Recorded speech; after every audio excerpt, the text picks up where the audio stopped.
الذين آمنوا اتقوا الله حق تقاته ولا تموتن إلا وأنتم مسلمون يا أيها الناس اتقوا ربكم الذي خلقكم من نفس واحدة وخلق منها زوجها وبث منهما رجالا كثيرا ونساء واتقوا الله الذي تساءلون به والأرحام إن الله كان عليكم رقيبا يا أيها الذين آمنوا اتقوا الله وقولوا قولا سديدا يصلح لكم أعمالكم ويغفر لكم ذنوبكم ومن يطع الله ورسوله فقد فاز فوزا عظيما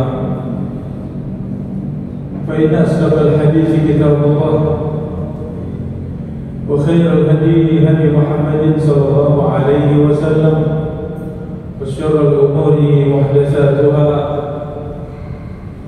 فإن كل محدثة بدعة وكل بدعة ضلالة وكل ضلالة في النار أما بعد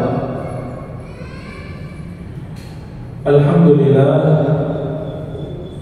akhwati fillah, saudari-saudari, para ummahat, para bunda, rahimani wa rahimakumullah jami'an.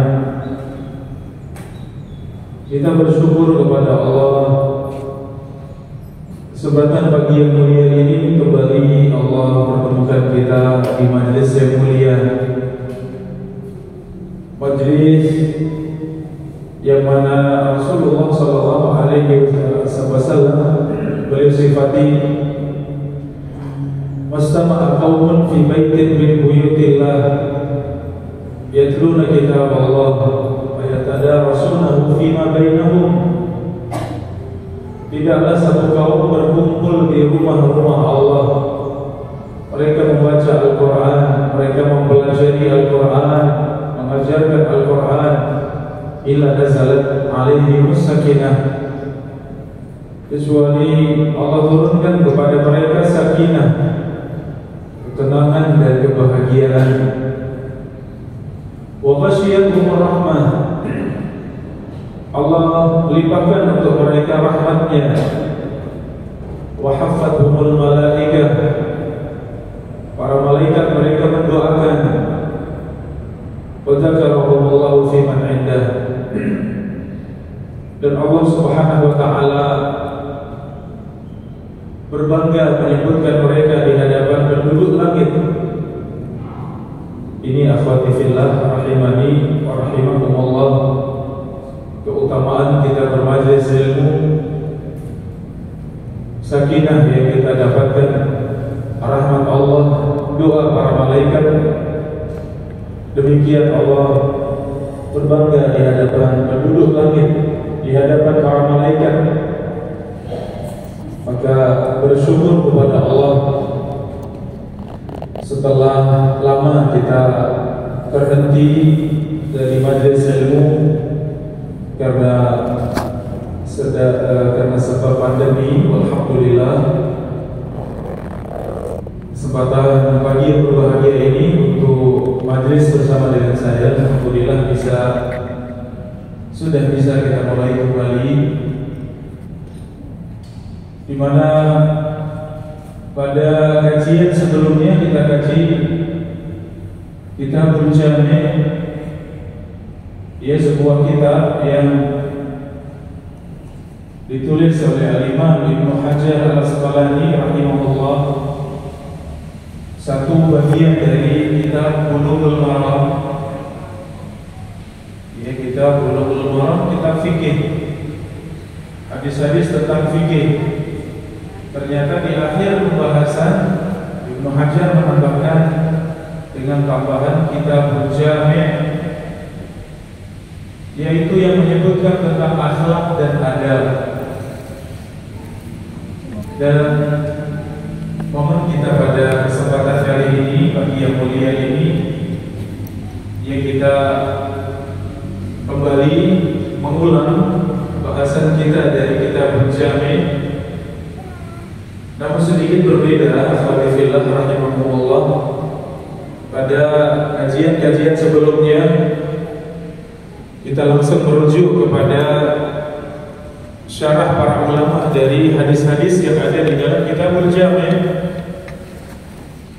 Namun untuk kali ini kita memulai dari awal Kitabul Jami' ya, dengan rujukan syarah yang ditulis oleh Ustaz Firanda Hafizahullah Ta'ala. Apa kelebihan dari syarah yang ditulis oleh beliau Hafizahullah?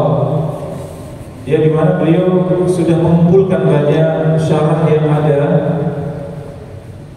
sehingga memudahkan untuk para penuntut ilmu, untuk kita semuanya.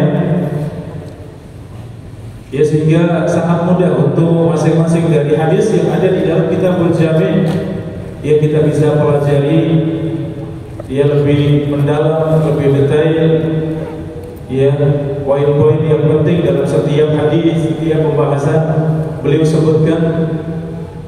Dan di antara kelebihan kitab-kitab yang beliau tulis ya, di mana beliau menyebutkan faedah-faedah ilmiah yang kontemporer ya, yang kita alami langsung dalam keseharian kita, yang itu mungkin tidak ada pada kitabnya para ulama, para pendahulu kita. Sedang beliau tuliskan beberapa poin faedah-faedah ilmiah yang itu bisa jadi ada di sekitar kita, keseharian bersama dengan kita semuanya, sehingga sangat mudah untuk kita bisa memahami hadis-hadis yang ada di dalam Kitabul Jami'. Alhamdulillah, dan majelis kita di dalam pengajian Muslimah Jogja setiap hari Senin, alhamdulillah kita akan mulai dari awal kembali. Insyaallah ya, faedah yang sudah kita ambil pada kajian sebelumnya akan banyak kita dapati tambahannya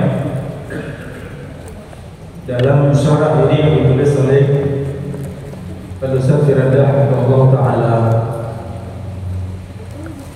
Saudari-saudari akhwati fillah rahimani wa rahimakumullah, Kitabul Jami' yang ingin kita kaji bersama dari awal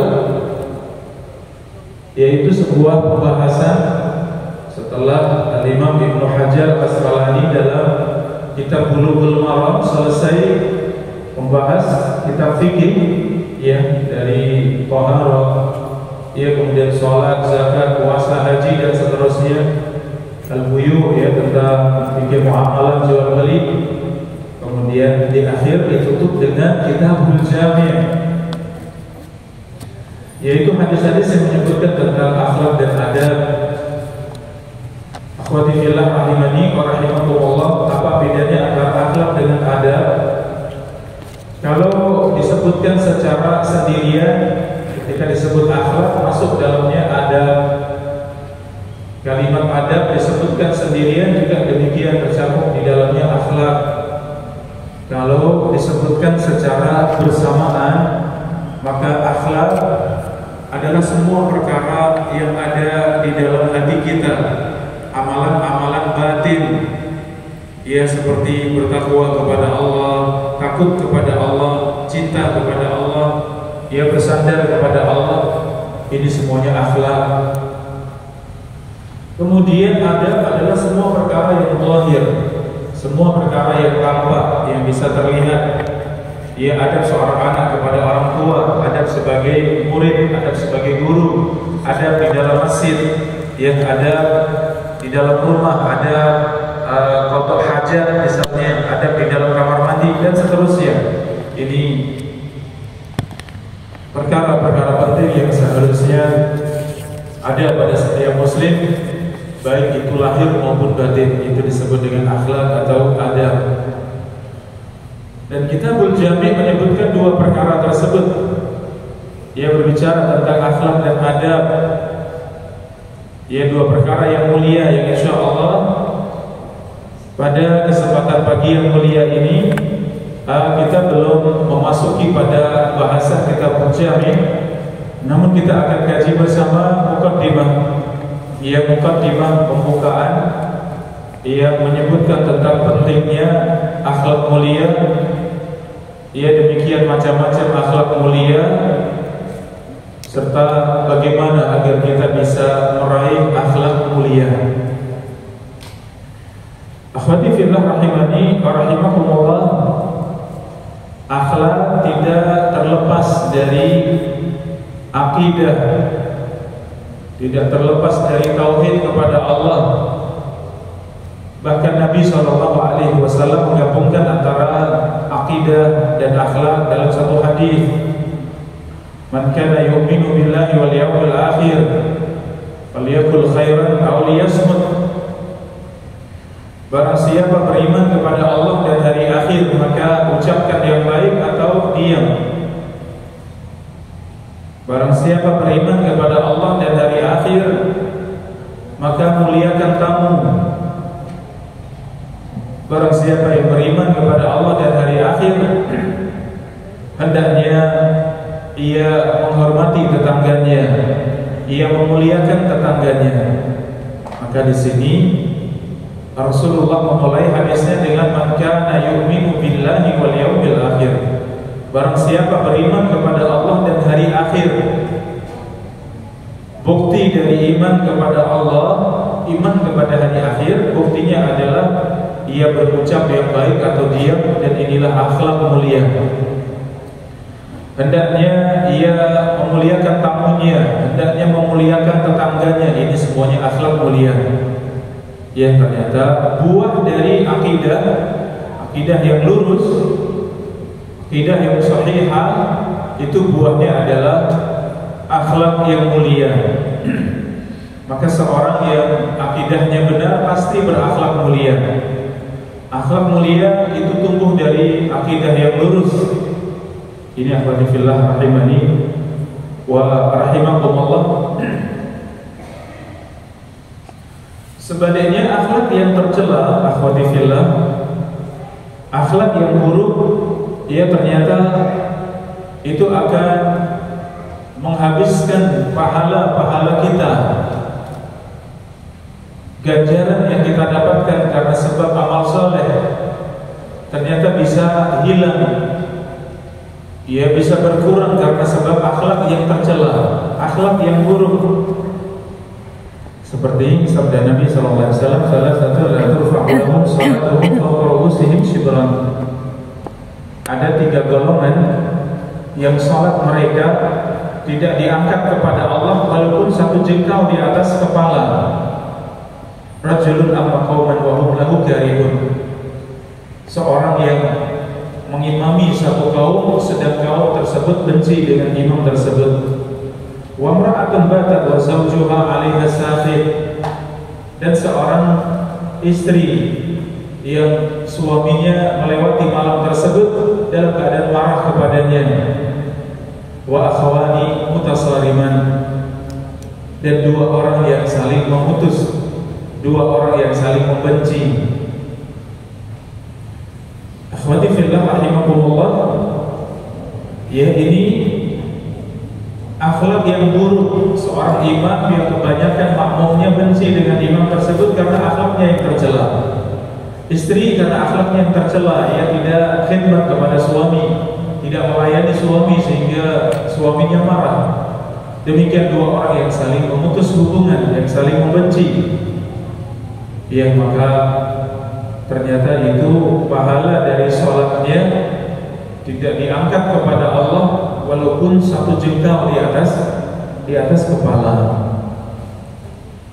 Akhwati fillah rahimani wa rahimakumullah, sebagaimana sabda Nabi SAW, wa inna su'al khuluq yufsidul amal. Sesungguhnya akhlak yang tercela itu merusak amal. Kama yufsidul khal al-asal. Ia sebagaimana cuka itu merusak madu. Ia sebagaimana cuka itu merusak madu, maka demikian akhlak yang tercela itu merusak pahala, merusak amal kita. Akhwati fillah rahimani wa rahimakumullah, tatkala baginda Rasulullah SAW ditanya tentang seorang wanita yang banyak salat malam, banyak puasa sunnah, ya, demikian juga banyak bersedekah, walakinnaha salitatul lisan, tetapi wanita tersebut lisannya, ya, wanita tersebut lisannya menyakiti para tetangga, menyakiti para wanita. Maka Rasulullah SAW menjawab, la khaira fiha hiya finnar. Wanita yang seperti itu tidak ada baiknya, ia akan masuk dalam neraka. Maka pertanyaannya, di mana pahala salat malamnya, pahala puasa sunnahnya, pahala sedekahnya? Ternyata itu habis karena sebab lisan yang tidak terjaga, akhlaknya yang tercela. Dan akhlak mencakup lisan maupun perbuatan, ya, demikian juga akhlak yang ada di dalam hati. Ketika lisan tidak terjaga, ternyata itu menghapuskan pahala. Ini akhwati fillah rahimahullah. Berbeda dengan wanita yang kedua. Wanita yang kedua, ketika ditanyakan kepada Nabi SAW, adapun orang yang kedua, wanita yang kedua, ia tidak salat malam, ia tidak puasa sunnah, ia bersedekah dengan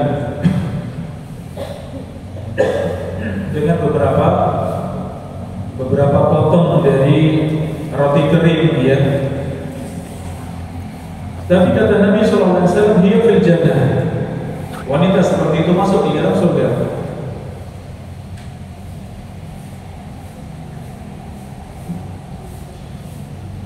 Akhwati fillah rahimahullah, dia tidak tunaikan salat malam, dia tidak tunaikan puasa sunnah. Tentu ini tidak meremehkan dia salat malam dan puasa sunnah, ya, itu amal yang sangat agung.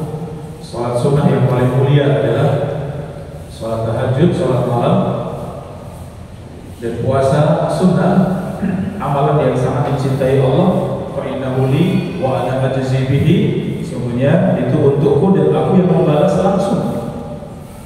Itu ya ibadah puasa. Dan bicara puasa sunnah, begitu besarnya pahalanya.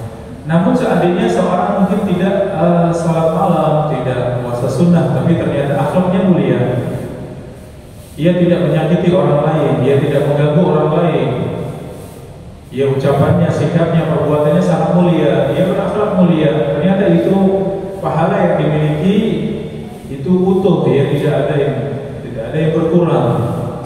Ia hanya bersedekah dengan beberapa potong roti, dan ternyata itu meraih pahala yang besar. Kata Nabi, hiya fil jannah. Wanita seperti itu masuk di dalam surga. Maka demikian akhlak yang tercela ternyata itu sangat merugikan kita. Seorang merasa sudah bagus amalnya, sudah sangat baik, ya, ibadahnya, ibadah sunnahnya, ya, tapi ternyata pahalanya habis, ya, ternyata pahalanya hilang, gugur. Kata Allah Subhanahu wa taala, wa qadimna ila ma 'amilu min 'amalin faj'alnahu haba'an mansura. Nanti pada hari kiamat kami datangkan seorang dengan amalnya yang sangat banyak. Faj'alnahu haba'an mansura. Kemudian amal tersebut kami jadikan haba'an mansura, menjadi seperti debu yang berterbangan. Habis amalnya yang sangat banyak, menjadi debu yang berterbangan, ia diterpa dengan angin yang sangat keras, ia hilang semuanya. Ya subhanallah. Kita memohon perlindungan kepada Allah Subhanahu wa taala agar akhlak kita senantiasa mulia.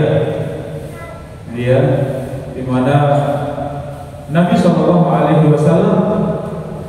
beliau menyifati tentang syariat yang diajarkan kepada umatnya, Innama bu'istu liutammima makarimal akhlaq.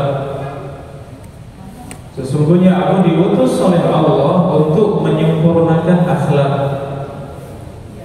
Ya, ini akhwati fillah rahimakumullah. Syariat Islam datang dalam rangka untuk menyempurnakan akhlak. Ya. Sehingga kita pahami tadi akhlak itu mencakup perbuatan kita, ucapan kita, sikap kita, demikian hati kita, apa yang ada di dalam hati kita itu juga termasuk dalam cakupan akhlak. Dan ternyata Rasulullah SAW menyebutkan liutammima, agar aku menyempurnakan akhlak yang sudah diajarkan para nabi dan para rasul itu disempurnakan. Ya, sisi yang lain bahwa sebagus apapun akhlak kita, maka sungguh kita masih sangat butuh untuk selalu menyempurnakan akhlak. Karena akhlak yang paling sempurna adalah Rasulullah SAW. Iya, dan ternyata beliau, bagaimana bersikap dengan akhlak, ternyata beliau sangat kuat untuk berakhlak mulia. Akhlak beliau sempurna, tapi beliau masih merasa bahwa banyak hal yang ternyata itu Rasulullah SAW merasa itu belum maksimal di dalam berakhlak mulia, khususnya kepada Allah Subhanahu wa Ta'ala. Tatkala Rasulullah SAW salat malam begitu panjang, begitu bagus salat malamnya, sehingga kaki beliau bengkak-bengkak. Aisyah radhiyallahu anha bertanya, ya, bukankah ada seorang yang diampuni dosa-dosa yang lalu, dosa-dosa yang akan datang, tapi engkau salat sampai demikian?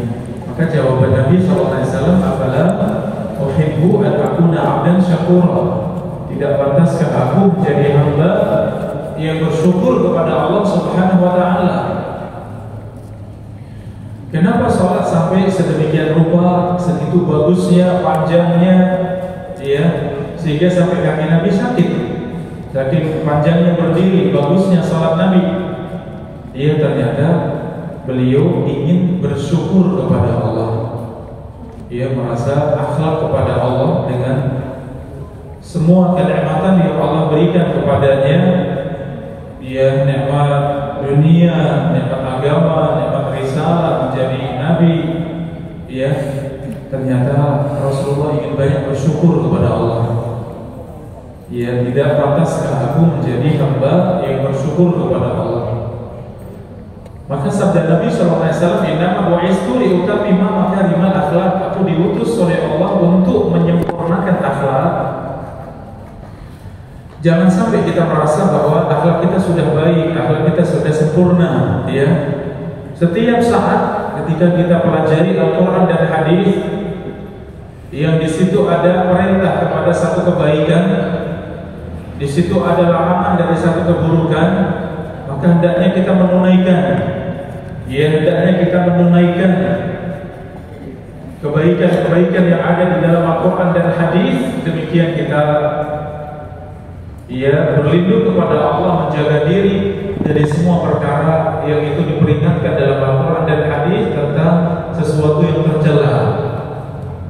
Ketika Allah Subhanahu wa Ta'ala menyifati, ya, innaka wa innaka la'ala khuluqin 'azim, sesungguhnya engkau di atas akhlak yang agung. Ya, kemudian dijelaskan oleh Ibunda Aisyah radhiyallahu anha bagaimana akhlaknya Rasulullah SAW. Maka jawaban Ibunda Aisyah, kana khuluquhu al-Quran. Akhlaknya Rasulullah adalah Al-Quran. Maksudnya bahwa semua kebaikan yang ada di dalam Al-Quran yang Allah perintahkan, hendaknya itu ada dalam diri setiap muslim, yang itu ada pada diri Nabi SAW. Tidak ada keburukan sekecil apapun yang diperingatkan oleh Al-Quran kecuali semuanya ditinggalkan oleh Nabi SAW.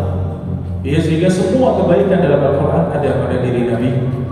Semua keburukan yang diperingatkan Al-Quran semua ditinggalkan oleh Nabi SAW. sehingga dikatakan akhlaknya Nabi adalah Al-Quran. Akhwati fillah, sadari-sadari rahimakumullah, ya maka akhlak kita semuanya tidak ada batasnya. Kemudian seorang mengatakan saya sudah baik, saya sudah berakhlak mulia, saya sudah merasa sempurna akhlaknya. Jangan, sungguh kita masih sangat jauh dari akhlak mulia.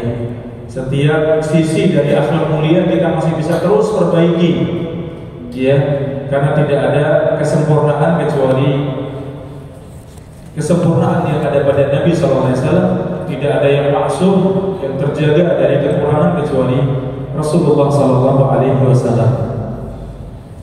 Akhwati fillah rahimani wa rahimakumullah,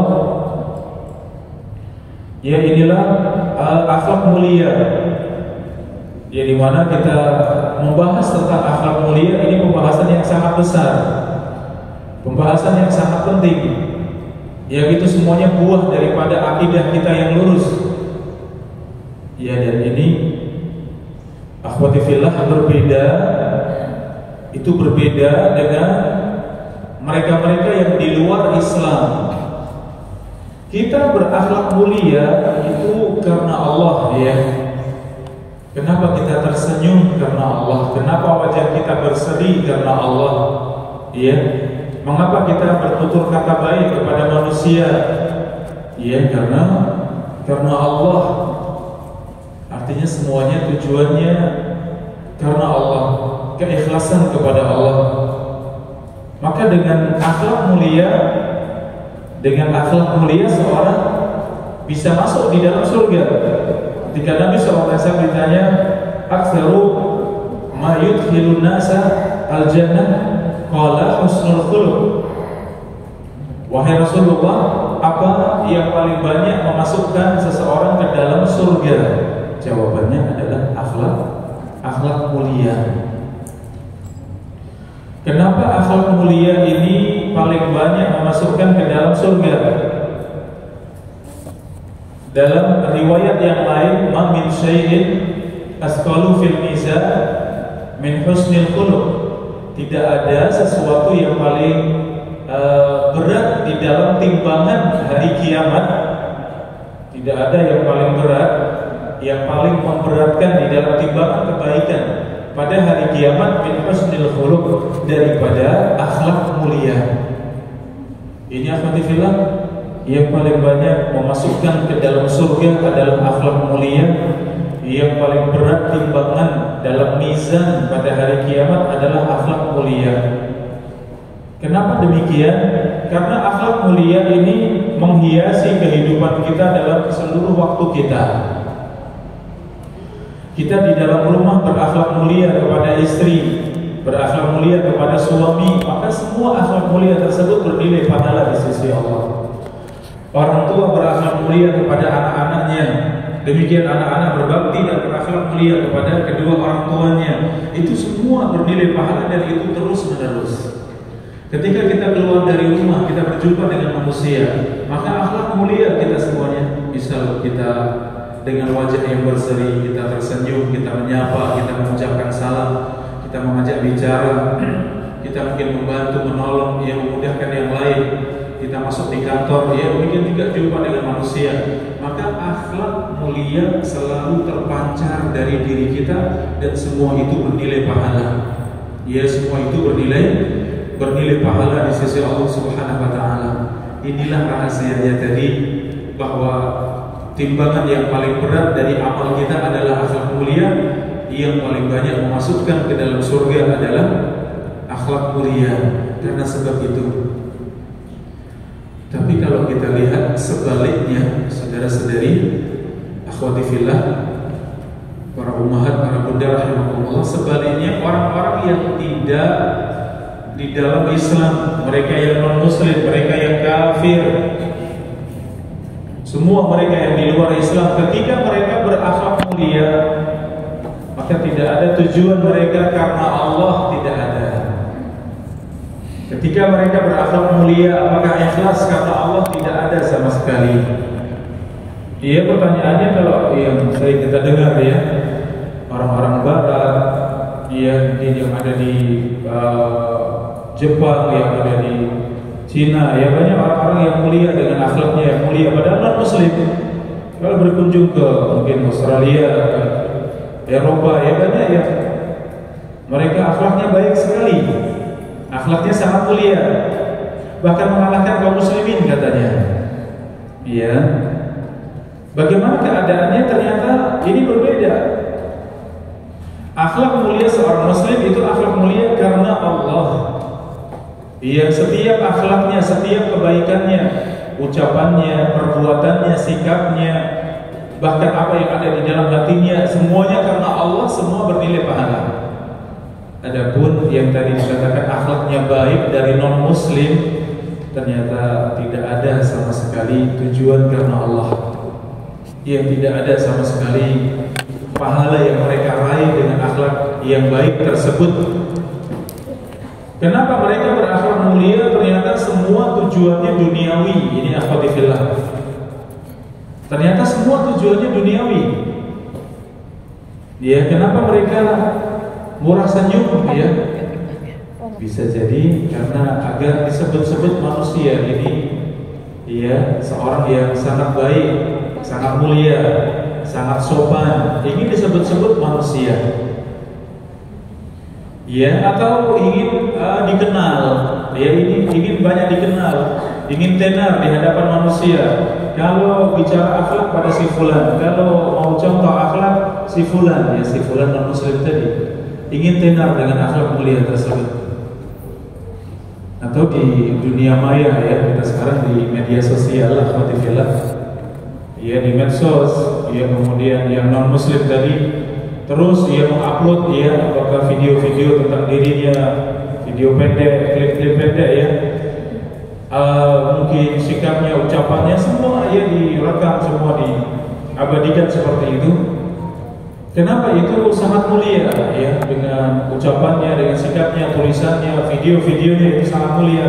Seakan dia seorang yang sangat mulia akhlaknya. Kenapa? Ternyata tidak ada karena Allah. Bukan karena ingin meraih pahala, bahkan memang tidak mendapat pahala sama sekali, tapi tujuannya ingin dia dapat dikenal manusia. Ya, kalau sekarang dia ingin dapat follower yang banyak, ya, semakin dikenal, semakin tenar, ya, semakin dikenal dengan kebaikannya, dengan kemuliaannya, dengan akhlaknya yang baik, sifatnya yang baik, ucapannya yang santun. Kenapa? Akan banyak dapat follower, ya. Ini akhwati fillah rahimani wa rahimakumullah. Jadi akhlak mulianya mereka non muslim itu semuanya sudah Allah balas di dunia. Pujian manusia, ketenaran yang mereka dapatkan. Ya, tadi kalau di medsos, ya, di dunia maya mereka dapat pengikut yang banyak. Ya, dapat pengikut yang banyak, itu semuanya sudah mereka dapatkan balasannya di dunia lebih dari apa yang mereka kerjakan. Kembali kepada seorang muslim dengan akhlak mulia, ternyata sedemikian mulianya seorang muslim dengan akhlaknya. Karena setiap akhlaknya ia bernilai pahala. Ia niatkan karena Allah. Ia niatkan semuanya ibadah kepada Allah, mendekatkan diri kepada Allah. Kalau ditanya kenapa Anda murah senyum? Itu agama saya. Itu perintah dalam Al-Quran dan Sunnah. Itu yang diajarkan Nabi SAW. Ya, mungkin ditanya dengan akhlak mulianya, kenapa Anda gemar untuk berbagi, Anda gemar untuk bersedekah? Jawabannya, saya cinta kepada Allah, saya bersyukur kepada Allah, saya merasa banyak sekali kenikmatan yang Allah berikan pada saya ingin Ia memberikan sebagiannya agar sebagian ikut merasakan bahagia dengan apa yang saya bagikan kepada saudara-saudaraku. Demikian semuanya ikhlas karena Allah. Ya, semua tujuannya ikhlas karena Allah Subhanahu wa taala sehingga dia meraih pahala yang sangat melimpah. Jadi ketika dikatakan tidak ada amalan yang lebih besar, lebih berat pahalanya, ya di sisi Allah di dalam timbangannya lebih dari akhlak mulia, tidak ada sesuatu yang paling besar memasukkan seorang ke dalam surga lebih daripada akhlak mulia. Jadi kesimpulannya apa di sini? Akhwati fillah rahimani wa rahimakumullah. Kesimpulan kita harus belajar ya akhlak mulia yang sudah ada pada diri kita. Alhamdulillah yang kita tetap bersungguh-sungguh untuk menjaganya, karena akhlak mulia ada dua macam ya. Akhlak mulia itu ada dua macam. Ada yang pertama yaitu akhlak jibili atau wirasi. Akhlak jibili atau wirasi, akhlak bawaan atau akhlak warisan. Artinya bawaan seorang lahir dalam keadaan memiliki akhlak mulia atau memiliki sebagian akhlak mulia. Ya, ini seperti sabda Nabi SAW, ya Asyaj Abdul Qais, inna fika khaslatain yuhibbuhumullah al-hilmu wal-anam. Wahai Asyaj Abdul Qais, ya sesungguhnya pada dirimu ada dua akhlak yang dicintai Allah, ada dua sifat yang dicintai Allah. Ya, demikian dicintai oleh Rasulnya SAW, al-hilma wal-anah. Apa dua akhlak tersebut? Akhlak hilm, yaitu akhlak lembut, wal-anah dan tenang. Ya, sifat lembut, ya, dan anah dan sifat tenang. Ternyata ini akhlak jibili, akhlak bawaan yang ada pada sahabat Asyaj Abdul Qais. Akhlak yang bawaannya adalah dia seorang yang al-hilm wal-anah, seorang yang lembut, seorang yang anah. Anah itu artinya tidak tergesa-gesa, ia sangat tenang. Yang dua sifat ini dicintai Allah dan Rasulnya. Akhwati fillah rahimani wa rahimakumullah. Asyaj kemudian bertanya kepada Nabi SAW, dua sifat tersebut aku usahakan atau itu memang Allah ciptakan saya dengan dua akhlak tersebut? Jawaban Nabi, balillahu jabalaka alaihima. Ya, kata Nabi, bahkan Allah yang menjadikan akhlak tersebut akhlak bawaan pada dirimu. Ini saudari-saudari, para bunda rahimahumullah, kita juga bisa melihat pada diri kita apa saja yang itu akhlak baik pada diri kita yang buat kita itu mudah. Berakhlak baik tersebut mudah. Berakhlak baik tersebut itu sangat menyenangkan dalam diri kita. Seperti murah senyum, suka menegur, suka menyapa, ya, tidak mudah marah, mudah memaafkan, mudah berbagi, mudah menolong, ya. Mungkin ada sesuatu yang itu bawaan di dalam diri kita. Kalau itu bawaan, ya maka sungguh itu karunia yang besar dari Allah. Sehingga tinggal kita menguatkan diri dalam akhlak mulia tersebut dan terus menyempurnakan akhlak mulia tersebut, yang itu merupakan bawaan karunia dari Allah Subhanahu wa taala. Jadi alhamdulillah rahimani wa rahimakumullah. Maka mendengar jawaban tersebut, ya Al-Asyaj Abdul Qais beliau mengatakan, alhamdulillahilladzi jabalani ala khuluqain yuhibbuhuma Allah wa rasuluh. Segala puji bagi Allah yang telah memberikan aku akhlak bawaan yang dicintai Allah dan Rasulnya. Ini akhlak fillah rahimahullah. Adapun yang kedua bukan akhlak bawaan, yang kedua adalah akhlak yang diusahakan, disebut dengan akhlak muktasabun, yaitu akhlak yang diusahakan, akhlak yang diperjuangkan. Artinya seorang bisa jadi belum punya akhlak tersebut, belum besar sifat dan akhlaknya dalam dirinya, kemudian dia mengusahakan, ia berusaha dengan sungguh-sungguh, ia berjuang dengan sungguh-sungguh, membiasakan diri, ia belajar, ia mempelajari, mengilmui, memahami, kemudian berusaha diamalkan, dipraktekkan.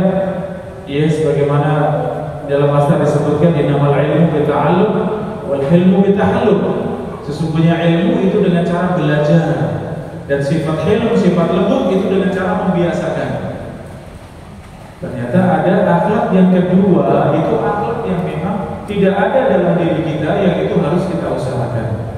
Seorang yang pemarah misalnya, mungkin akhlak sabarnya kurang, ya, mudah sekali balas dendam, mudah sekali untuk, ya, kemudian meluapkan amarahnya. Ini berarti akhlak sabarnya kurang, akhlak hilm atau akhlak lembutnya kurang. Berarti ini termasuk akhlak yang kedua yang belum ada di dalam diri kita, yang itu masuk dalam kategori muktasab. Itu akhlak yang harus diusahakan, akhlak yang harus diperjuangkan. Yang ini akhwati fillah rahimani wa rahimakumullah. Sehingga seorang juga bisa meraih akhlak mulia dengan cara yang kedua, dengan cara muktasab, dengan cara mengusahakan, dengan cara berjuang bersungguh-sungguh, sehingga karena terus membiasakan, terus bersungguh-sungguh, sehingga akhirnya dia pun meraih akhlak mulia tersebut. Ini akhwati fillah rahimani wa rahimakumullah. Maka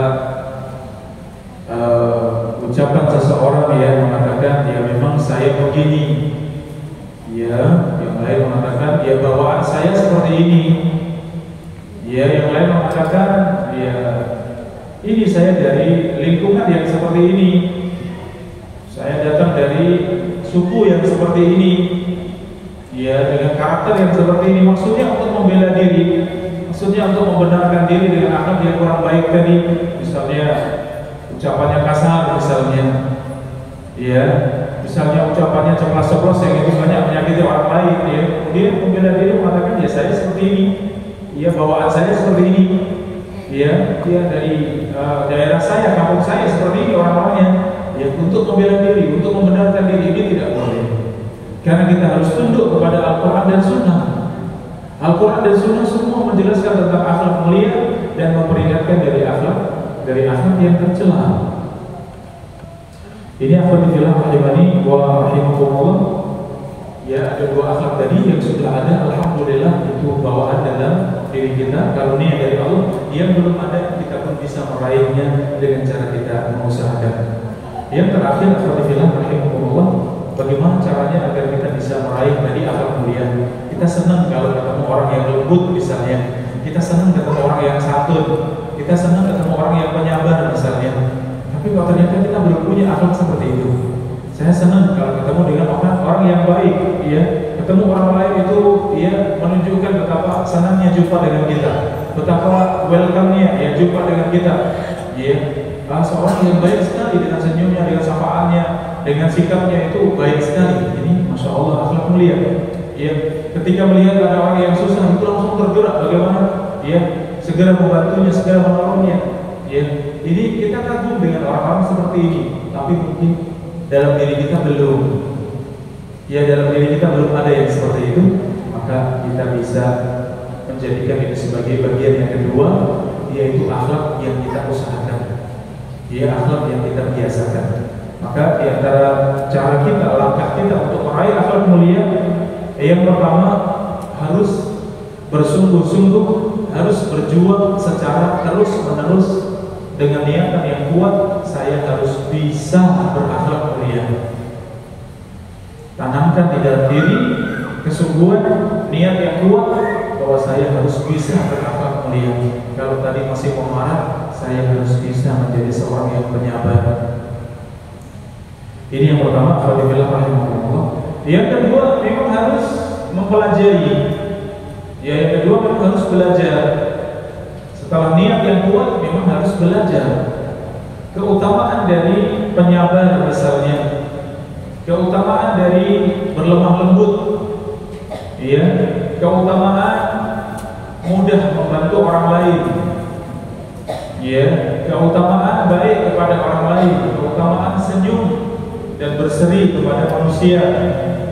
Ya, kita harus belajar dalil dari Al-Quran dan Sunnah, apa yang dijelaskan para ulama, contoh dari para salafus saleh, para pendahulu kita, ya. Maka ini semuanya menguatkan kita untuk kemudian paham akan keutamaan akhlak mulia. Ya, kita mengilmui tentang bagaimana akhlaknya Rasulullah dan para sahabat, para salafus saleh, para ulama kita, sehingga ini menjadi motivasi. Oh, kalau begitu saya juga ingin berakhlak mulia. Akhwati fillah rahimani wa rahimakumullah. Yang ketiga, ternyata kita harus mempelajari juga akhlak yang tercela, memahami, mengilmui tentang akhlak yang tercela. Sebagaimana Hudzaifah bin Yaman beliau mengatakan, "Kana nas yasaluna Rasulullah sallallahu alaihi wasallam Aisyah wa kuntu as'aluhu 'anil khair, wa kuntu as'aluhu 'anil syarr." Dahulu manusia bertanya kepada Nabi tentang kebaikan, adapun aku bertanya kepada Nabi tentang keburukan.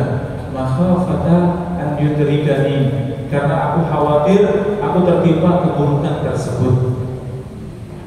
Ya, maka agar kita bisa meraih akhlak mulia, di antara sebabnya kenali akhlak yang tercela, bahayanya akhlak yang tercela. Ya, kerugian seorang yang memiliki akhlak yang tercela seperti itu, ataupun dosa-dosa yang disebabkan karena akhlak yang tercela. Seperti tadi contohnya, rajin sholat malam, rajin puasa sunnah, dia rajin bersedekah, tapi ternyata akhlak lisannya tidak baik. Ia berucap buruk, ia menyakiti, ia saudari-saudarinya, habis pahalanya. Ini kita paham akhlak yang tercela.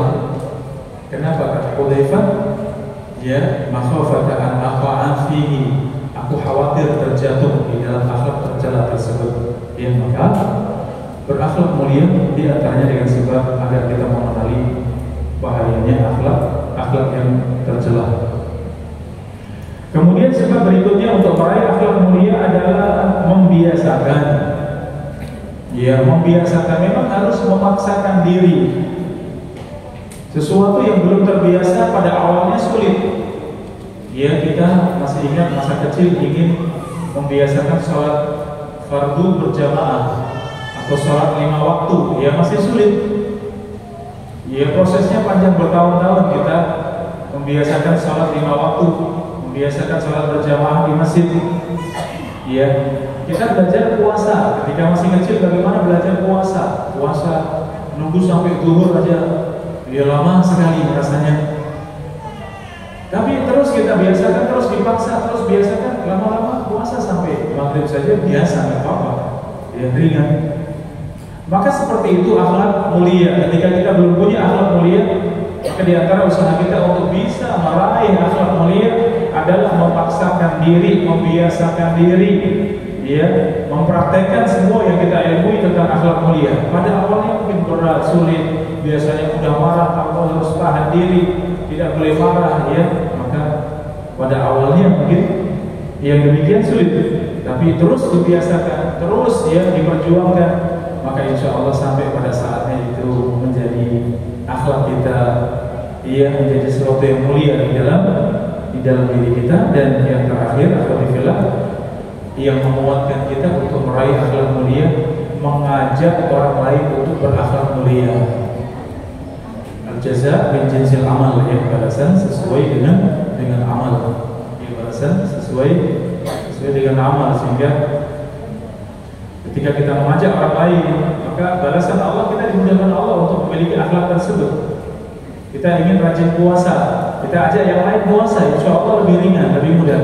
Kita ingin sholat malam, ajak yang lain untuk sholat malam. Kita ingin menghatamkan Al-Quran dalam setiap bulan misalnya, ajak yang lain, ajak sahabat-sahabat kita, ayo kita hatamkan Al-Quran, ayo semangat menghatamkan Al-Quran. Itu buat kita akan menjadi ringan, menjadi mudah. Akhlak mulia juga seperti itu. Baik, demikian akhwati fillah rahimani wa rahimakumullah, mukadimah kita di kesempatan pagi yang berbahagia ini, ya, di mana Allah Subhanahu wa taala jadikan akhlak mulia sesuatu yang sangat besar dalam syariat kita, bahkan tidak terpisahkan dengan iman, dengan akidah, dengan tauhid. Karena itu buah daripada akidah yang benar, tauhid yang benar adalah akhlak mulia. Demikian Allah taala ala bisawab.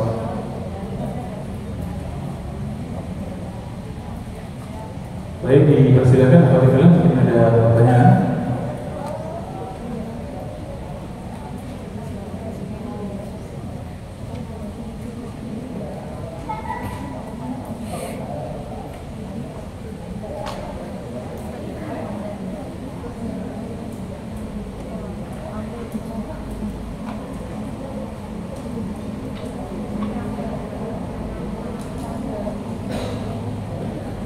Baik, terima kasih Ustaz atas nasihat-nasihat yang telah diberikan. Masya Allah, tabarakallah. Masih ada 5 menit ya Ustaz. Dan pertanyaan sudah masuk banyak, kami bacakan Ustaz. Tidak mungkin kita bisa bacakan semua. Nanti di kesempatan yang lain, insya Allah di pekan ketiga ya Ustaz Roland, jadwalnya di pekan ketiga. Nanti kita bertanyakan kepada beliau.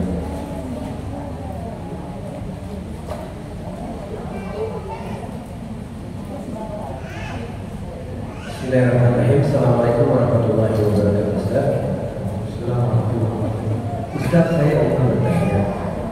Saya dan sepupu saya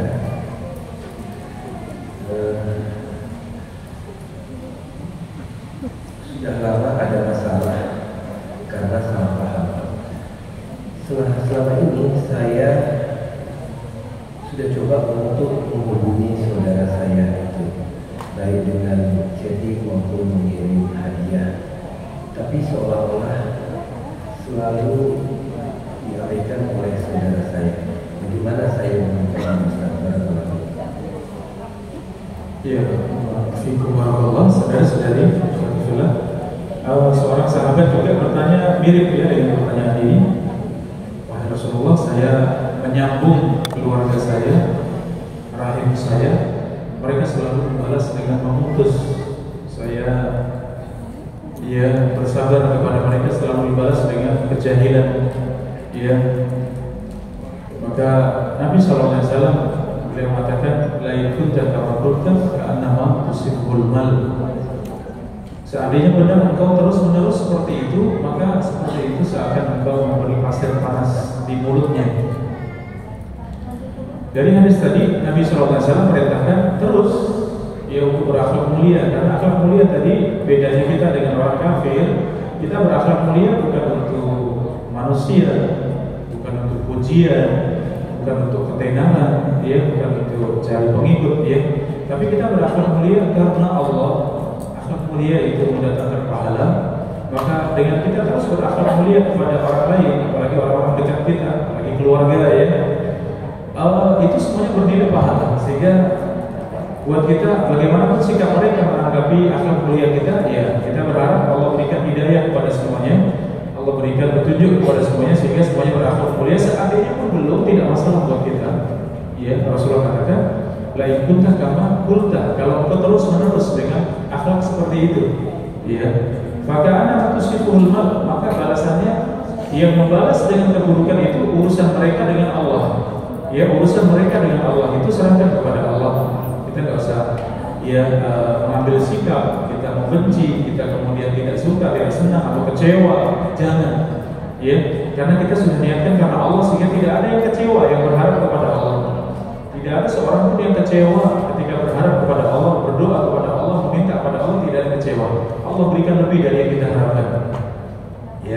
Tapi buat mereka yang tetap berakhlak buruk seperti itu sangat bahaya. Itu seakan ia memakan pasir panas. Artinya itu celaan yang sangat berat. Karena ia mendapatkan kebaikan justru membalas dengan keburukan.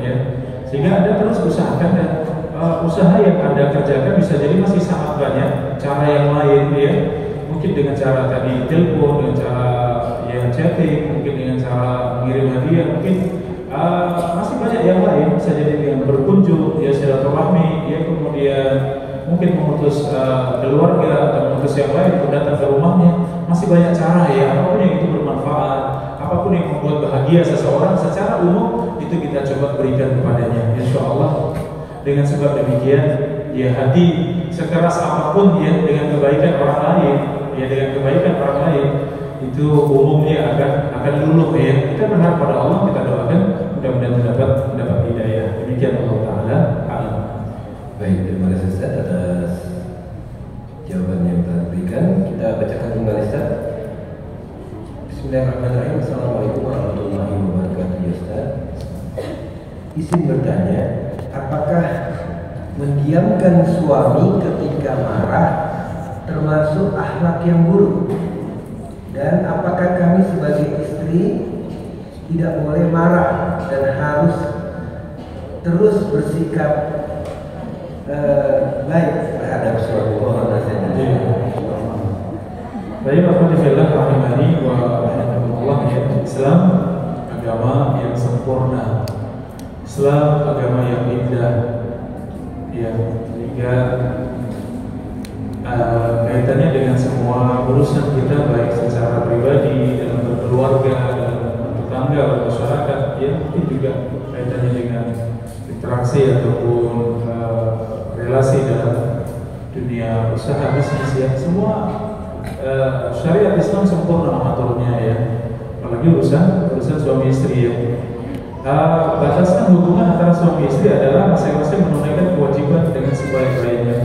Hak ya pasangannya ditunaikan dengan sebaik-baiknya, kemudian ya menjadikan dasar dalam hubungan suami istri adalah saling mencintai, saling menyayangi, saling berlemah lembut, saling memaafkan, saling berlapang dada, saling menutup kekurangan, ya, melupakan kekurangan, ya. Selama itu hak pribadi, kecuali haknya Allah maka harus tegas. Kalau itu haknya Allah maka harus tegur, harus ingatkan.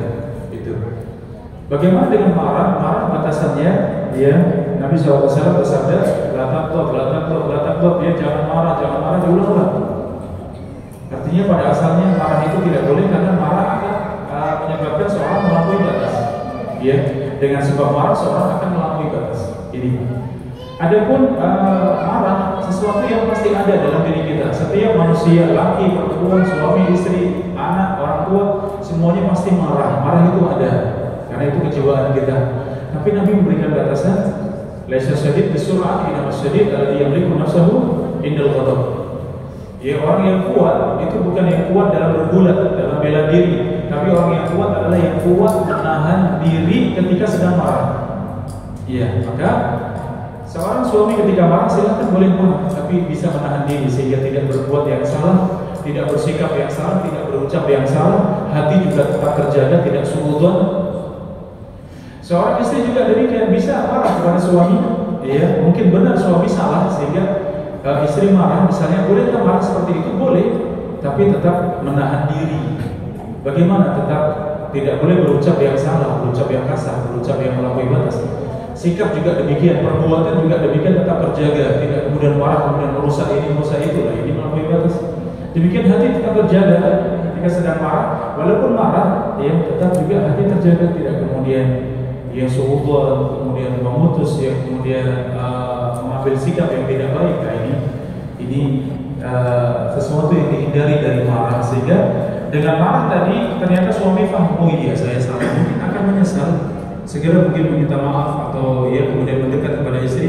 Dan sebagai seorang istri juga sama, segeralah untuk selesai, kemudian segera untuk kemudian kembali biasa, jangan lama-lama, ya. Suami istri setiap saat bersama, di kamar bersama, di ruang tamu bersama, makan bersama, ya. Ya, bagaimana kemudian saling marah, ya, marah wajar, ungkapkan sekilas saja, tahu bahwa itu tidak disukai, tahu itu tidak benar, ya, kemudian setelah itu segera selesai. Ya, jangan sampai melewati malam dalam keadaan masih saling marah, ya, atau jangan sampai marah dalam keadaan dilihat oleh anak-anak, diketahui anak-anak, ya, jangan sampai itu sesuatu yang amat buruk, ya, yang menjadi contoh yang tidak baik buat anak-anak kita semuanya. Sehingga marah itu wajar, siapapun dia, suami maupun istri, tapi tetap bisa menjaga diri. Demikian Allah Ta'ala. Baik, terima kasih Ustaz, jazakallahu khairan atas jawabannya. Sambil menunggu Ustaz Amir hadir, Ustaz, kita bacakan aja. Bismillahirrahmanirrahim. Assalamualaikum warahmatullahi wabarakatuh. Ustaz, mohon izin bertanya. Apabila kita dahulu tidak berakhlak mulia kepada orang tua dan orang tua kita sudah meninggal, apakah dengan mendoakan dan bertobat atas akhlak yang tidak baik zaman dulu, hal tersebut bisa menghapuskan dosa-dosa kita, Ustaz? Dan dengan itu, apa kita bisa berakhlak mulia dengan cara mendoakan dan berinfak buat kedua orang tua? Jazakallahu khairan Ustaz atas jawabannya. Insyaallah, ya, kaitannya dengan berakhlak mulia pada orang tua. Dan akhlak mulia kepada orang tua ini tidak terbatas dalam kehidupan mereka, ya. Ketika sudah wafat pun tetap berakhlak mulia kepada orang tua, tetap menghormati orang tua, sayang ya, dengan cara mendoakan mereka, perhatian pada mereka, ya, dengan amal-amal soleh yang bisa sampai kepada orang tua, ya. Maka kalau tadi dulu masa lalu kita tidak berakhlak mulia, kita buruk akhlaknya kepada orang tua, kemudian sudah meninggal, maka tutupi keburukan tersebut. Innal hasanat yudhibna as-sayyi'at. Sesungguhnya akhlak yang mulia, kebaikan itu akan menghapuskan dosa-dosa. Ya, maka tidak ada jalan untuk baik kepada orang tua kecuali dengan cara kita berakhlak mulia kepadanya setelah orang tua meninggal. Dan sesuatu yang paling besar yang sangat bermanfaat untuk orang tua adalah doa. Doa itu yang paling bermanfaat. Maka selalu doakan orang tua. Di kesempatan doa selalu doakan orang tua. Ingat orang tua, doakan orang tua. Ada kesempatan untuk laki-laki yang ziarah kubur, untuk wanita sesekali boleh, ya, pendapat yang para ulama berbeda pendapat di antara haram untuk ziarah kubur untuk wanita atau boleh.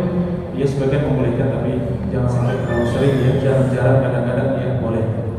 Demikian beberapa amalan yang tetap mengalir pada orang tua seperti anak saleh. Maka anak saleh yang mendoakan orang tua, dan demikian semua amal saleh anak itu menjadi bagian daripada andil orang tua dalam mendidik anak, ya, sehingga amal saleh anak juga insya Allah sampai pada orang tua. Kemudian khususnya adalah seperti sedekah, ya, sedekah. Ketika Rasulullah ditanya, bolehkah aku bersedekah untuk ibuku? Kata Nabi, sedekahlah. Bolehkah aku berhaji untuk orang tuaku? Kata Nabi, berhajilah untuk orang tuamu. Artinya haji, umroh, ya, demikian sedekah, itu semuanya disebutkan dalil itu sampai kepada orang tua. Ya, perbanyak kalau kita punya kelonggaran harta, bersedekah, niatkan untuk orang tua. Berhaji, umroh, niatkan untuk orang tua. Orang tua dapat pahalanya dari haji dan umroh serta sedekah tadi.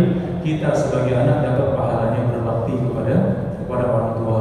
Ya, sehingga insya Allah, ya, demikian al-jaza bil jinsil amal, balasan sesuai amal, di mana kita pun akan jadi orang tua, kita juga akan meninggal, anak-anak kita juga insya Allah.